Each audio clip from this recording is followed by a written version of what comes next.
En mis torturados oídos resuenan incesantemente un chirrido y un aleteo de pesadilla, y un breve ladrido lejano como el de un gigantesco sabueso. No es un sueño y temo que ni siquiera sea locura, ya que son muchas las cosas que me han sucedido para que pueda permitirme esas misericordiosas dudas. Seong-yeon es un cadáver destrozado. Únicamente yo sé por qué, y la índole de mi conocimiento es tal que estoy a punto de saltarme la tapa de los sesos por miedo a ser destrozado del mismo modo. En los oscuros e interminables pasillos de la horrible fantasía vagabundea Némesis, la diosa de la venganza negra y disforme que me conduce a aniquilarme a mí mismo. Que perdone el cielo la locura y la morbosidad que atrajeron sobre nosotros tan monstruosa suerte.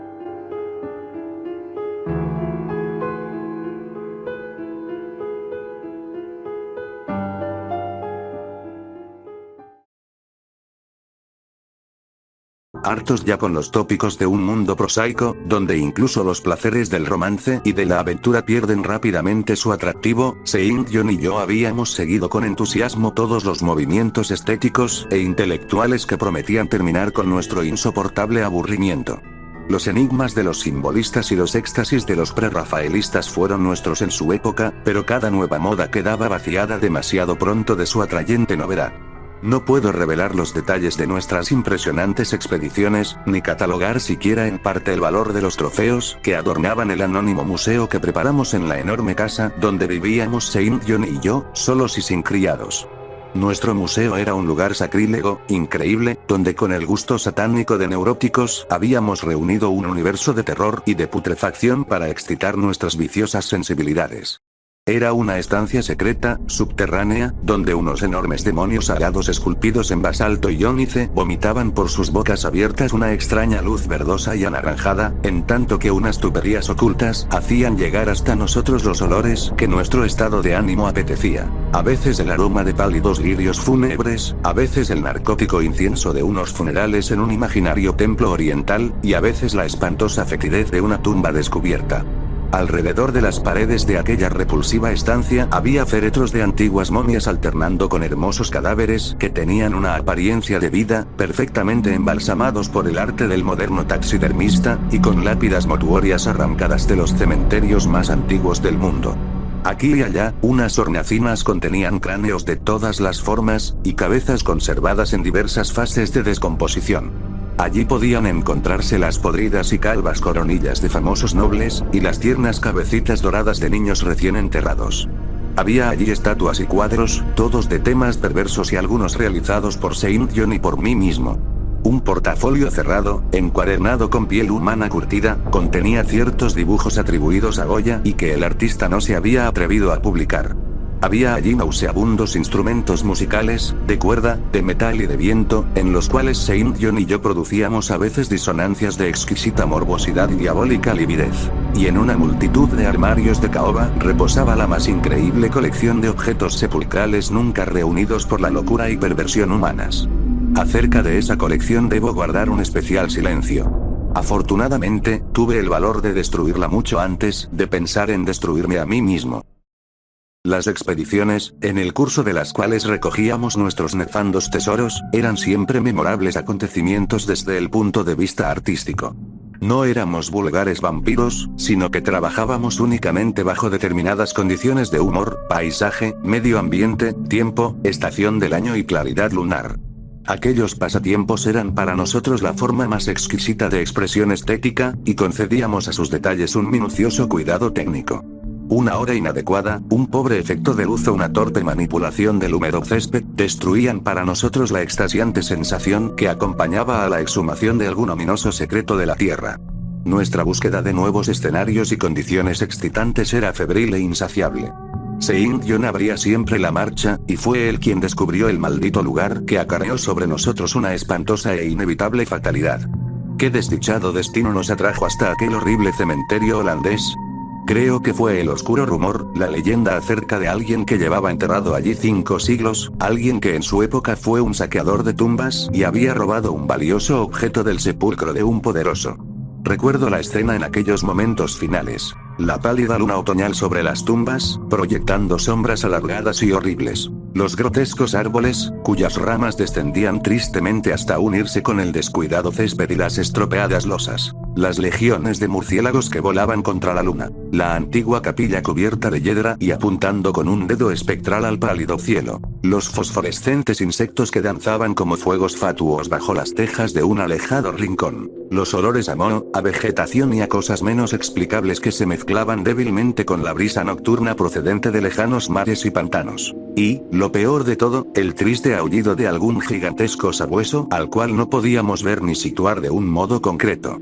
Al oírlo nos estremecimos, recordando las leyendas de los campesinos, ya que el hombre que tratábamos de localizar había sido encontrado hacía siglos en aquel mismo lugar, destrozado por las zarpas y los colmillos de un execrable animal. Recuerdo cómo excavamos la tumba con nuestras azadas, y cómo nos estremecimos ante el cuadro de nosotros mismos, la tumba, la pálida luna vigilante, las horribles sombras, los grotescos árboles, los murciélagos, la antigua capilla, los danzantes fuegos fatuos, los nauseabundos olores, la gimiente brisa nocturna y el extraño aullido de cuya existencia objetiva apenas podíamos estar seguros. Luego, nuestros azadones chocaron contra una sustancia dura, y no tardamos en descubrir una enmohecida caja de forma oblonga. Era increíblemente recia, pero tan vieja que finalmente conseguimos abrirla y regalar nuestros ojos con su contenido. Mucho, sorprendentemente mucho, era lo que quedaba del cadáver a pesar de los 500 años transcurridos. El esqueleto, aunque aplastado en algunos lugares por las mandíbulas de la cosa que le había producido la muerte, se mantenía unido con asombrosa firmeza, y nos inclinamos sobre el descarnado cráneo con sus largos dientes y sus cuencas vacías en las cuales habían brillado unos ojos con una fiebre semejante a la nuestra. En el ataúd había un amuleto de exótico diseño que, al parecer, estuvo colgado del cuello del durmiente. Representaba a un sabueso alado, o a una esfinge con un rostro semicanino, y estaba exquisitamente tallado al antiguo gusto oriental en un pequeño trozo de jade verde. La expresión de sus rasgos era sumamente repulsiva, sugeridora de muerte, de bestialidad y de odio. Alrededor de la base llevaba una inscripción en unos caracteres que ni Seung-Yeon ni yo pudimos identificar, y en el fondo, como un sello de fábrica, aparecía grabado un grotesco y formidable cráneo. En cuanto echamos la vista encima al amuleto supimos que debíamos poseerlo, que aquel tesoro era evidentemente nuestro botín. Aún en el caso que nos hubiera resultado completamente desconocido lo hubiéramos deseado, pero al mirarlo de más cerca nos dimos cuenta de que nos parecía algo familiar. En realidad, era ajeno a todo arte y literatura conocida por lectores cuerdos y equilibrados, pero nosotros reconocimos en el amuleto la cosa sugerida en el prohibido Necronomicon del árabe loco Abul al-Afred. El horrible símbolo del culto de los devoradores de cadáveres de la inaccesible Len, en el Asia Central. No nos costó ningún trabajo localizar los siniestros rasgos, descritos por el antiguo demonólogo árabe. Unos rasgos extraídos de alguna oscura manifestación sobrenatural de las almas de aquellos que fueron vejados y devorados después de muertos.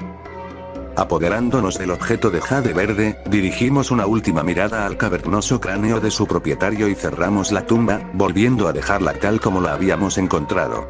Mientras nos marchábamos apresuradamente del horrible lugar, con el amuleto robado en el bolsillo de Seung-Yeon, nos pareció ver que los murciélagos descendían en tropel hacia la tumba que acabábamos de profanar, como si buscaran en ella algún repugnante alimento. Pero la luna de otoño brillaba muy débilmente, y no pudimos saberlo a ciencia cierta. Al día siguiente, cuando embarcábamos en un puerto holandés para regresar a nuestro hogar, nos pareció oír el leve y lejano aullido de algún gigantesco sabueso. Pero el viento de otoño gemía tristemente, y no pudimos saberlo con seguridad. Menos de una semana después de nuestro regreso a Inglaterra, comenzaron a suceder cosas muy extrañas. Seung-Yeon y yo vivíamos como reclusos, sin amigos, solos y en unas cuantas habitaciones de una antigua mansión, en una región pantanosa y poco frecuentada, de modo que en nuestra puerta resonaba muy raramente la llamada de un visitante. Ahora, sin embargo, estábamos preocupados por lo que parecía ser un frecuente roce en medio de la noche, no solo alrededor de las puertas, sino también alrededor de las ventanas, lo mismo en las de la planta baja que en las de los pisos superiores. En cierta ocasión imaginamos que un cuerpo voluminoso y opaco oscurecía la ventana de la biblioteca cuando la luna brillaba contra ella, y en otra ocasión creímos oír un aleteo no muy lejos de la casa. Una minuciosa investigación no nos permitió descubrir nada, y empezamos a atribuir aquellos hechos a nuestra imaginación, turbada aún por el leve y lejano aullido que nos pareció haber oído en el cementerio holandés. El amuleto de jade reposaba ahora en una hornacina de nuestro museo, y a veces encendíamos una vela extrañamente aromada delante de él. Leímos mucho en el Necronomicon de Alacred acerca de sus propiedades y acerca de las relaciones de las almas con los objetos que las simbolizan y quedamos desasosegados por lo que leímos. Luego llegó el terror. La noche del 24 de septiembre oí una llamada en la puerta de mi dormitorio. Creyendo que se trataba de Saint John lo invité a entrar, pero solo me respondió una espantosa risotada. En el pasillo no había nadie. Cuando desperté a Saint John y le conté lo ocurrido, manifestó una absoluta ignorancia del hecho y se mostró tan preocupado como yo. Aquella misma noche, el leve y lejano aullido sobre las soledades pantanosas se convirtió en una espantosa realidad. 4 días más tarde, mientras nos encontrábamos en el museo, oímos un cauteloso arañar en la única puerta que conducía a la escalera secreta de la biblioteca. Nuestra alarma aumentó, ya que, además de nuestro temor a lo desconocido, siempre nos había preocupado la posibilidad de que nuestra extraña colección pudiera ser descubierta. Apagando todas las luces, nos acercamos a la puerta y la abrimos bruscamente de par en par. Se produjo una extraña corriente de aire y oímos, como si se alejara precipitadamente, una rara mezcla de susurros, risitas entre dientes y balbuceos articulados. En aquel momento no tratamos de decidir si estábamos locos, si soñábamos o si nos enfrentábamos con una realidad. De lo único que sí nos dimos cuenta, con la más negra de las aprensiones, fue que los balbuceos aparentemente incorpóreos habían sido proferidos en idioma holandés. Después de aquello vivimos en medio de un creciente horror, mezclado con cierta fascinación. La mayor parte del tiempo nos ateníamos a la teoría de que estábamos enloqueciendo a causa de nuestra vida de excitaciones anormales, pero a veces nos complacía más dramatizar acerca de nosotros mismos y considerarnos víctimas de alguna misteriosa y aplastante fatalidad. Las manifestaciones extrañas eran ahora demasiado frecuentes para ser contadas. Nuestra casa solitaria parecía sorprendentemente viva con la presencia de algún ser maligno cuya naturaleza no podíamos intuir, y cada noche aquel demoníaco aullido llegaba hasta nosotros, cada vez más claro y audible. El 29 de octubre encontramos en la tierra blanda debajo de la ventana de la biblioteca una serie de huellas de pisadas completamente imposibles de describir. Resultaban tan desconcertantes como las bandadas de enormes murciélagos que merodeaban por los alrededores de la casa en número creciente. El horror alcanzó su culminación el 18 de noviembre, cuando Saint John, regresando a casa al oscurecer, procedente de la estación del ferrocarril, fue atacado por algún espantoso animal y murió destrozado. Sus gritos habían llegado hasta la casa y yo me había apresurado a dirigirme al terrible lugar. Llegué a tiempo para oír un extraño aleteo y ver una vaga forma negra silueteada contra la luna que se alzaba en aquel momento. Mi amigo estaba muriéndose cuando me acerqué a él y no pudo responder a mis preguntas de un modo coherente. Lo único que hizo fue susurrar, el amuleto, aquel maldito amuleto, y exhaló el último suspiro, convertido en una masa inerte de carne lacerada. Lo enterré al día siguiente en uno de nuestros descuidados jardines, y murmuré sobre su cadáver uno de los extraños ritos que él había amado en vida. Y mientras pronunciaba la última frase, oí a lo lejos el débil aullido de algún gigantesco sabueso. La luna estaba alta, pero no me atreví a mirarla. Y cuando vi sobre el marjal una ancha y nebulosa sombra que volaba de otero en otero, cerré los ojos y me dejé caer al suelo, boca abajo. No sé el tiempo que pasé en aquella posición. Solo recuerdo que me dirigí temblando hacia la casa y me prosterné delante del amuleto de jade verde. Temeroso de vivir solo en la antigua mansión, al día siguiente me marché a Londres, llevándome el amuleto, después de quemar y enterrar el resto de la impía colección del museo. Pero al cabo de 3 noches oí de nuevo el aullido, y antes de una semana comencé a notar unos extraños ojos fijos en mí en cuanto oscurecía. Una noche, mientras paseaba por el malecón Victoria, vi que una sombra negra oscurecía uno de los reflejos de las lámparas en el agua. Sopló un viento más fuerte que la brisa nocturna y, en aquel momento, supe que lo que había atacado a Saint John no tardaría en atacarme a mí. Al día siguiente empaqueté cuidadosamente el amuleto de jade verde y embarqué hacia Holanda. Ignoraba lo que podía ganar devolviendo el objeto a su silencioso y durmiente propietario, pero me sentía obligado a intentarlo todo con tal de desvanecer la amenaza que pesaba sobre mi cabeza. Lo que pudiera ser el sabueso, y los motivos para que me hubiera perseguido, eran preguntas todavía vagas. Pero yo había oído por primera vez el aullido en aquel antiguo cementerio, y todos los acontecimientos subsiguientes, incluido el moribundo susurro de Saint John, habían servido para relacionar la maldición con el robo del amuleto. En consecuencia, me hundí en los abismos de la desesperación cuando, en una posada de Rotterdam, descubrí que unos ladrones me habían despojado de aquel único medio de salvación.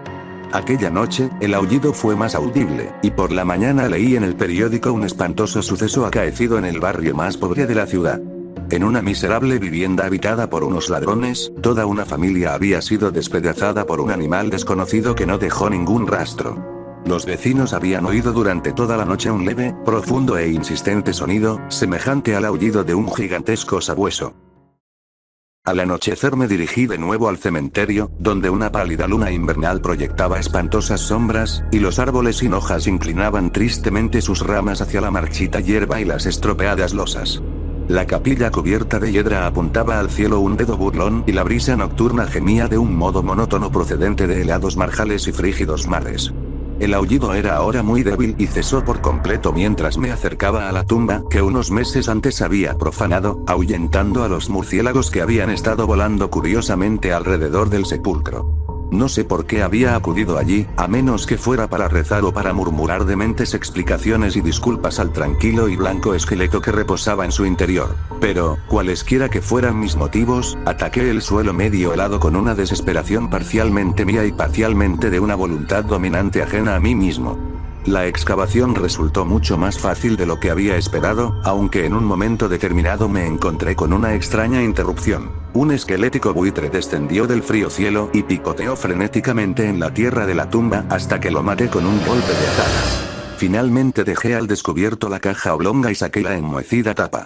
Aquel fue el último acto racional que realicé. En el interior del viejo ataúd, rodeado de enormes y soñolientos murciélagos, se encontraba lo mismo que mi amigo y yo habíamos robado. Pero ahora no estaba limpio y tranquilo como lo habíamos visto entonces, sino cubierto de sangre reseca y de jirones de carne y de pelo, mirándome fijamente con sus cuencas fosforescentes. Sus colmillos ensangrentados brillaban en su boca entreabierta en un rictus burlón, como si se mofara de mi inevitable ruina. Y cuando aquellas mandíbulas dieron paso a un sardónico aullido, semejante al de un gigantesco sabueso, y vi que en sus sucias garras empuñaba el perdido y fatal amuleto de jade verde, eché a correr, gritando estúpidamente, hasta que mis gritos se disolvieron en estallidos de risa histérica. La locura cabalga a lomos del viento, barras y colmillos afilados en siglos de cadáveres, la muerte en una bacanal de murciélagos procedentes de las ruinas de los templos enterrados de Belial. Ahora, a medida que oigo mejor el aullido de la descarnada monstruosidad y el maldito aleteo resuena cada vez más cercano, yo me hundo con mi revólver en el olvido, mi único refugio contra lo desconocido.